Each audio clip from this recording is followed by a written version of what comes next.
അങ്ങനെ നമ്മുടെ ചുവന്ന പാഷൻ ഫ്രൂട്ട് പൂവിട്ടിട്ടുണ്ട് കേട്ടോ. നമുക്ക് ഈ തൈ നമ്മുടെ വീടിൻ്റെ ഉമ്മറത്തെ വീട്ടിലൊരു കുട്ടി തന്നതാണ് കേട്ടോ. പിടിക്കുന്നത് എനിക്ക് ഉറപ്പേ ഉണ്ടായിരുന്നില്ല കേട്ടോ. കാരണം ഒരു തവണ വള്ളി ആയതിനു ശേഷം മാറ്റി വെക്കാന്ന് പറഞ്ഞിട്ട് ചാക്കിന്ന് എടുത്തിട്ട് അങ്ങോട്ട് കുറച്ച് അപ്പുറത്തേക്ക് നീക്കി വെച്ചാൽ കേട്ടോ. അപ്പോൾ ചാക്കിൻ്റെ അടിയിലൊക്കെ നിറയെ വേരുണ്ടായിരുന്നത് താഴത്തേക്ക്. അപ്പോൾ ഒക്കെ ഉണങ്ങിപ്പോയിരുന്നു.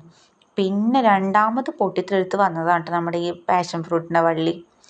എന്തായാലും പിടിച്ചു തുടങ്ങി, ഏകദേശം നല്ല വള്ളിയായിട്ടുണ്ട്. ഇത് കണ്ടോ, ചാക്കിലാണ് നട്ടത് കേട്ടോ. അപ്പോൾ ചാക്കിന്ന് അച്ഛൻ ജസ്റ്റ് ഒന്ന് മാറ്റി വെച്ചതായിരുന്നു. അപ്പം അങ്ങനെ അത് വള്ളി അങ്ങനെ ഉണങ്ങിപ്പോയി. അപ്പം ഞാൻ വിചാരിച്ചു ഇനി ഉണ്ടാവില്ല എന്ന്. അപ്പം എന്തായാലും പിന്നെ ഉണ്ടായി കിട്ടിയിട്ടോ. പിന്നെ അപ്പോഴും അച്ഛന് സമാധാനമായത്. കാരണം മാറ്റി വെച്ചും ചെയ്തു, അത് വാടുകയും ചെയ്തപ്പോഴേ ഭയങ്കര വിഷമമായിരുന്നു. കാരണം ഒരുപാട് വള്ളി കഴിച്ചിട്ടുണ്ടായിരുന്നു, പൂക്കണ ടൈമായിരുന്നു കേട്ടോ.